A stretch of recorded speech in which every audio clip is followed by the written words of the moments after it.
Посмотрите, какой хлеб с базара принес. Котлама называется. Это особый слоеный хлеб. Не каждый его умеет печь. Не у всех получается. Если вы захотите испечь такой хлеб сами, это возможно. Можно сделать в духовке, можно сделать даже на сковородке. Вы вот здесь посмотрите рецепт плова, который называется атахан. Я там делал тесто, точно как для лепешек котлама.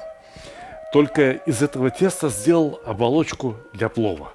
У меня плов в оболочке из теста готовился. А это традиционный хлеб котлама, который распространен от Синьцзянь-Уйгурского автономного округа в Китае, то есть вот от самого востока тюркского мира и вплоть до Азербайджана, Турции и так далее. Готовят его везде, по всей Средней Азии, в том числе и в Таджикистане. Я говорю о Таджикистане потому, что сегодня, кстати говоря, впервые за многие годы я буду рассказывать вам о таджикском блюде. Надо сказать, меня часто люди спрашивают, когда вы будете готовить что-нибудь таджикское, когда вы будете готовить что-нибудь таджикское. Дело в том, что я родился в 1962 году в городе Фергане, в Узбекистане. И я там прожил до 2006 года. Разумеется, все, что я научился готовить за эти годы, я научился от тех людей, кто жили в Фергане. От узбеков, от русских, от немцев, от корейцев, от крымских татар и от таджиков тоже. Потому что в Фергане жили люди сотен разных национальностей. Но преимущественно узбеки. Вторая, может быть, по численности национальность – это были русские, а третья по численности национальность – это были таджики. Но я за все эти годы не увидел никакой разницы между кухней таджикской и кухней узбекской. Проще найти разницу между водой в бутылках, вот разные сорта продают, чем найти разницу между узбекской и таджикской кухней. Я сейчас объясню, почему так.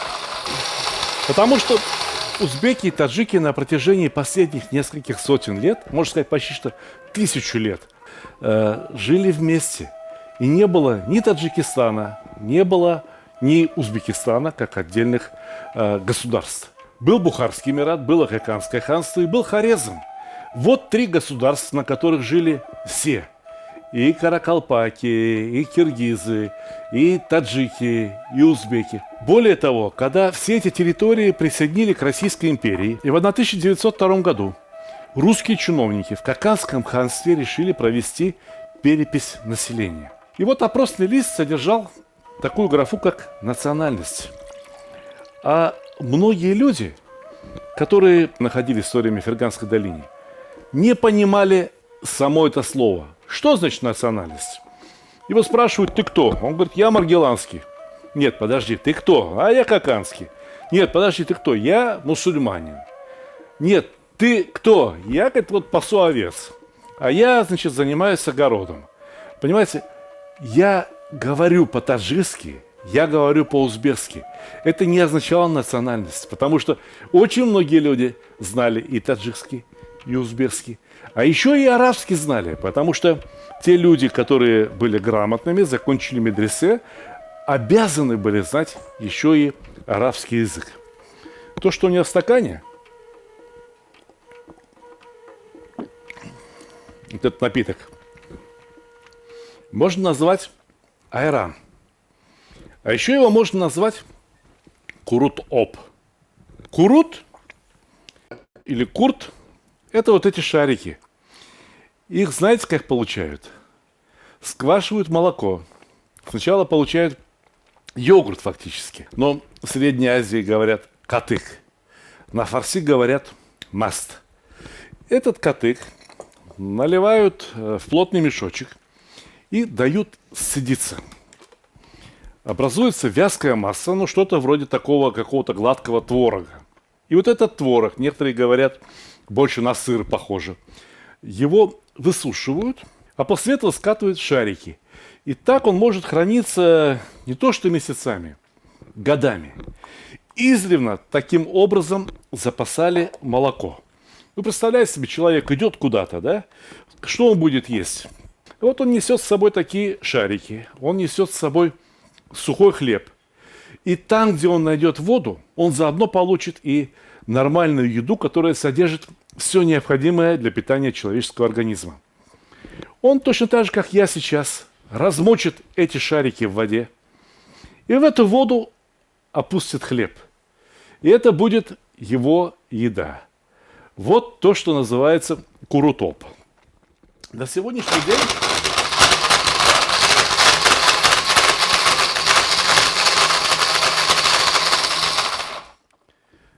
пусть немного размокнут, мы их потом разобьем блендером. На сегодняшний день курутоп, который когда-то был едой, буквально всех чабанов, всех путешественников, начиная от Монголии и заканчивая Марокко, стал очень популярным блюдом в Таджикистане. В Таджикистане его сегодня считают своим национальным блюдом. Точно так же готовят и в Узбекистане. Но и курутоп, и плов, и шурпу, и множество других блюд, разумеется, можно и следует отнести как к таджикской кухне, так и к узбекской кухне. Потому что эти блюда были созданы всеми народами, в том числе и окружающими народами, которые проживали на этой территории. Знаете, что вот этот курт, который я сейчас сюда опустил, присутствует также в индийской кухне. Точно так же его делают в Монголии. Точно так же его делают белуджи, которые живут в Иране, в Афганистане. В Пакистане, что думаете, курута нет? И вот само название курут-оп. Курут – слово тюркское, обозначает сухое. Курух по-азербайджански. Курут. Оп – слово персидское. То есть можно отнести к таджикскому. Нельзя разделять и говорить, что вот это вот у нас чисто таджикское, только таджики придумали, а вот это только узбекское. Послушайте, на меня посмотрите. У меня папа был азербайджанец, а мама у меня была немка. Которая из этих двух рук азербайджанская, которая из них немецкая? Обе руки мои. Точно так же кухня, которая создана в Средней Азии, она в равной степени принадлежит всем народам. Существуют региональные различия. В Бухаре и таджики, и узбеки готовят один плов. В Самарканде и узбеки, и таджики готовят другой плов. И таджики, и узбеки, и киргизы, которые живут в Ферганской долине, готовят третий вид плова. Понимаете? А сейчас и казахи начали готовить плов. А сейчас, слава богу, и в России все начали готовить плов. Кому принадлежит плов? То, что я и многие другие люди называют его узбекским, например, с моей стороны, дань уважения узбекскому народу, у которого я научился готовить это блюдо. Родился бы я в Таджикистане, может быть, называл бы это блюдо таджикским. Но сегодня, я еще раз это повторяю, мы с вами готовим майли, хорошо, таджикское блюдо курут-оп.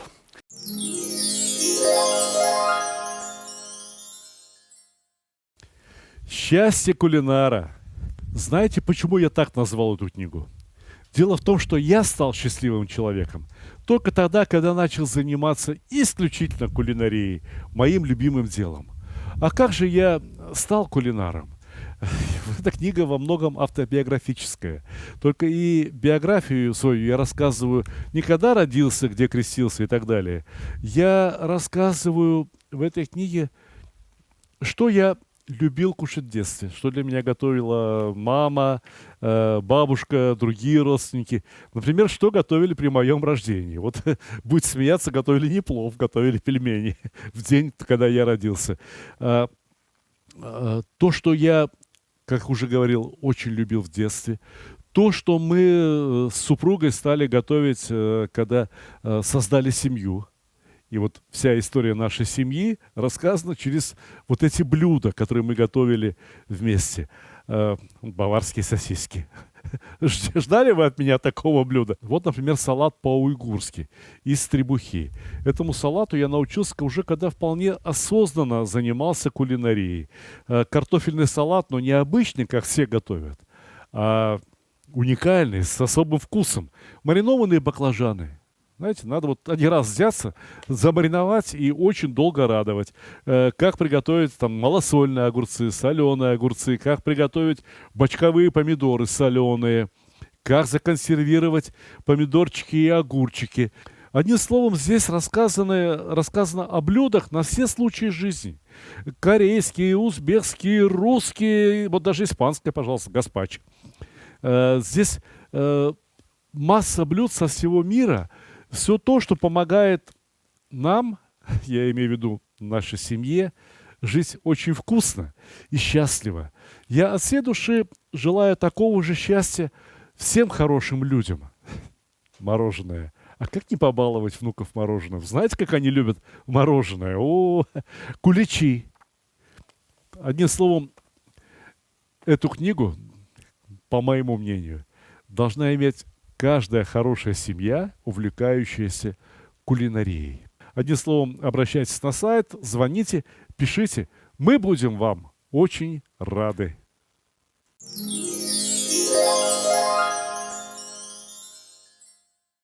Надо помидоры, огурцы очень тонко порезать. Примерно так же, как наша короб.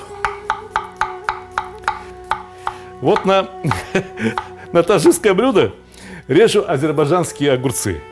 Ну и что? Это блюдо стало от этого азербайджанским? Или оно перестало быть от этого таджикским? Нет, конечно.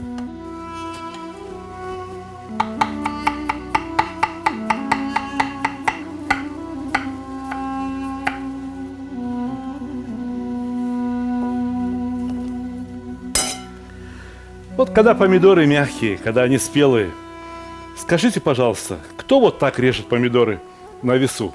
Узбеки или таджики? И те, и другие так режут. И уйгуры так режут. И русские, которые жили в Средней Азии, тоже так научились резать. И я так режу. Я азербайджанец. И что теперь? Так удобно. Понимаете? Вообще, что такое национальная кухня и что такое региональная кухня? Допустим, есть какой-то регион. В этом регионе природа дает определенный набор продуктов. Ну, какое-то мясо, какие-то овощи. Ну, не растут, например, в Узбекистане, в барханах белые грибы. Да? Там есть что-то другое. Национальная кухня – это наилучший способ употребления тех продуктов, которые дает тот или иной ландшафт. Этот способ употребления продуктов вырабатывается многими поколениями. Зачастую за счет культурного обмена с соседними народами. А что узбеки, что таджики, слава богу, общались с соседними народами очень много. Ведь здесь, через эти города, проходил Великий Шелковый путь. Что к нам пришло из Китая, что от нас ушло в Китай, что к нам пришло из Индии, что мы дали для Индии, что к нам пришло из Ирана, что принесли с собой вообще кочевники, что принесли с собой монголы. Вот этот курт случайно не монголы с собой принесли? Никто не знает. Монголы могли бы обойтись без курта? Монголы, которые пасли стада коров, куда они могли бы молоко девать? Как воины должны были впереди идти, впереди основного народа монгольского, который двигался медленно, обозами сзади. Воины впереди шли. Воины должны были иметь с собой питание. Самое простое питание для кочевника – это курт и сухой хлеб. Большинство ныне бытующих блюд придумали женщины, потому что женщинам надо было кормить детей, кормить стариков, кормить мужей, когда они возвращались с работы, с пастбища, с войны. И женщина, которая придумала готовить курутоп в том виде, в котором мы его сейчас приготовим, неизвестно еще, чьей бабушкой была. Может, у нее половина внуков таджиками называют себя, а другая половина внуков называют себя узбеками.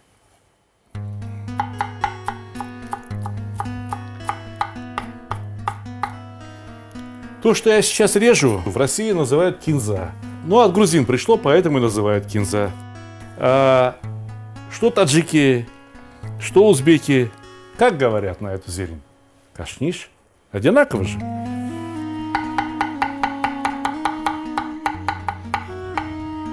Давайте отложим кашниш в стороночку, потому что у нас еще есть райхон. То, что в Европе называют базилик. Ух, как он пахнет вкусно! Слушайте, кто его вырастил, а? И вот этот райхон таджики вырастили или узбеки вырастили. Например, для меня никакой разницы нет. Для меня самое главное, чтобы от райхона пахло праздником. Вот я с разными людьми разговаривал, и преимущественно все добавляют курутоп, точнее, больше ничего. Я сегодня хочу сделать по-другому. Я хочу добавить и райхан, и укроп, и зеленый лук, и даже редиску тоже немножко порежу. А что думаете? Хуже получится?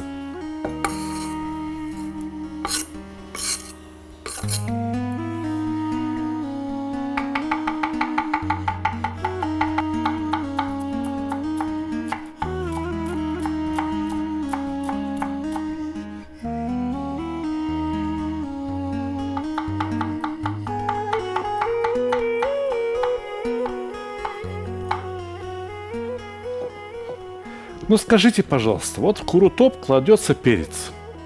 Этот перец привез Колумб из Америки. 500 лет назад, грубо говоря. Помидоры тоже он привез из Америки. Но только в 1780 году помидоры стали употреблять в пищу сначала в Европе. А к нам в Среднюю Азию помидоры попали, как и картошка, примерно 150-160 лет назад. То есть вот это блюдо, курутоп, в его современном виде, блюдо достаточно молодое. Ему чуть больше 100 лет. Блюдо это достаточно молодое. Но почему-то есть традиция, которую я пока что не понимаю. Курутоп обычно подают на деревянных блюдах. Вот это блюдо, кто говорит лягян, кто говорит тавак. Это деревянное блюдо, выточенное из ствола дерева чинар.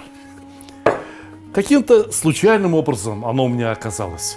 В принципе, я думаю, что можно приготовить и на любом другом блюде, на том блюде, на котором вы обычно плов подаете. Почему нельзя? В это деревянное блюдо я сейчас покрашу катламу. Эту катламу девочка-узбечка приготовила. Андижанская. Обычно курутоп идет катлама простая, без сахара. А она сахаром посыпала, потому что в Андижане так принято. И я вот что подумал. Курут изрядно кислый. И сладкая нотка здесь не помешает. Хорошая катлама получилась. Рахмат, синглим. Спасибо, сестренка. Я еще только руками трогаю, а уже понимаю, что она вкусная.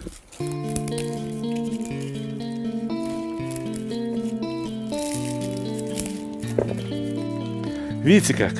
Каждый листик отдельно.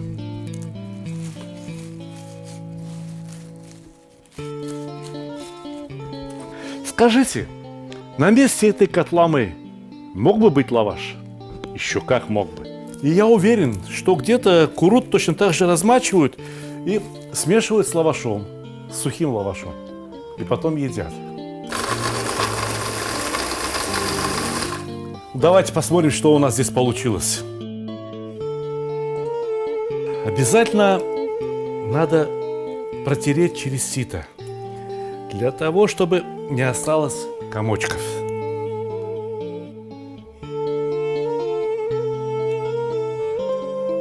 Давайте эти комки обратно выложим в блендер, добавим еще 50 грамм воды и взобьем. Посмотрим, как получится.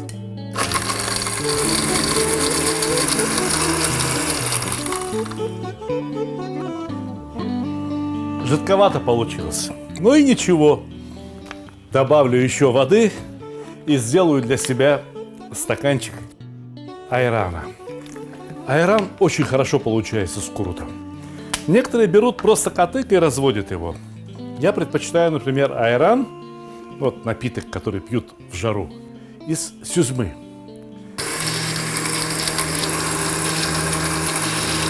Сюзьма – это как раз сцеженный творог. Кислое молоко наливают в мешочек и дают стечь все сыворотки. Узбеки и азербайджанцы говорят сюзьма, таджики говорят чакка. Слышите, как поэтично? Капельки с мешочка падают, говорят чак, чак. Так вот, некоторые курутоп делают прям из этого чакка. А мы курутоп делаем по всем правилам. Мы чакка, мы сюзьму восстановили из курута. И теперь эта сюзма, теперь эта чакка имеет очень своеобразный вкус. Примерно такая же разница, как, например, рыба свежая и рыба сушеная.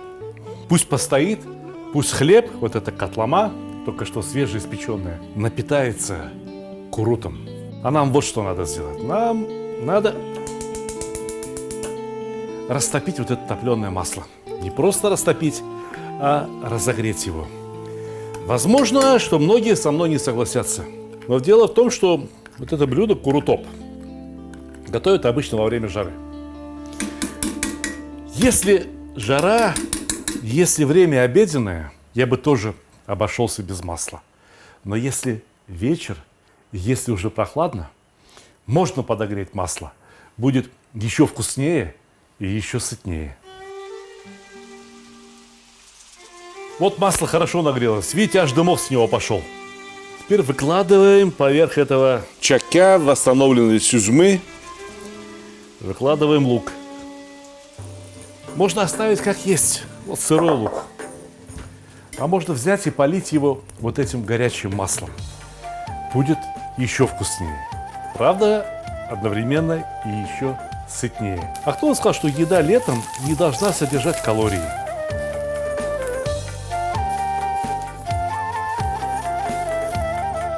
Считаю, что этого масла вполне хватит.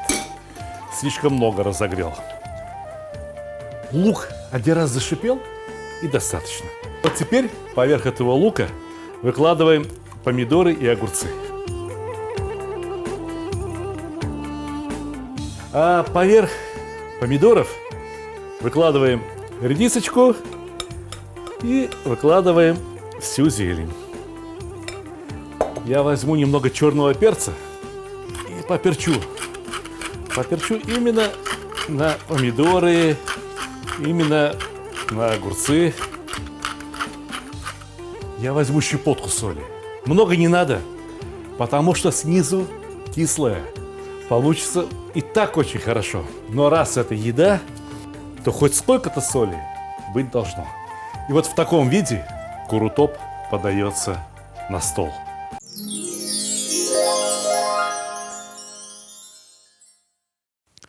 Моя самая новая книга называется «Сталик Видеобук». И я хочу вам рассказать об этой книге. У нее, видите, вот такая черная обложка.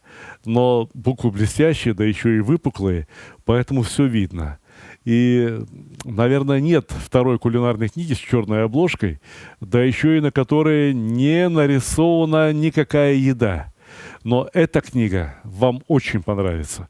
Точнее, она уже вам очень нравится, потому что эта книга составлена по тем рецептам, которые были опубликованы в Ютубе и в других социальных сетях и собрали максимальное количество лайков, максимальное количество просмотров, максимальное количество новых подписчиков.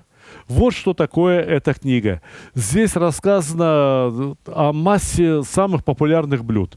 Хумус, холодец, не знаю, там цыплята табака, шурпа узбекская, каурма шурпа, каурма басбаш такой есть, азербайджанский суп, борщ, лагман. Одним словом, 75 рецептов. Из почти что 1000 блюд, которые я успел приготовить и опубликовать где-то в интернете. Гуляш, бешбармак, картофель фри. Как без картофеля фри? Стейки, самса, шашлык, плов. Но здесь все собрано не по алфавиту, не разделено на какие-то национальные кухни. Здесь все рассказано так, чтобы вы умели составить классное домашнее меню из самых популярных, самых лучших блюд. Вот, например, чебуреки. Любите чебуреки? Еще бы вы не любили. 12,5 миллионов просмотров на моем канале собрал рецепт чебуреков. Книга «Сталик Видеобук» никогда не продавалась ни в одном книжном магазине. Ни на каких маркетплейсах, ни в каких других интернет-магазинах, потому что эта книга изначально продавалась только в моем интернет-магазине и продается только в моем интернет-магазине stalik.ru. Если вы закажете эту книгу с автографом, пожалуйста, мы упаковываем все книги как следует. И если вы закажете несколько книг вот из этого набора, то Может быть, одну книгу получите вообще бесплатно. На сайте постоянно происходят какие-то акции, скидки. Одним словом, заходите на сайт stalik.ru, и мы поможем вам сделать правильный выбор, и будем вам очень, очень рады.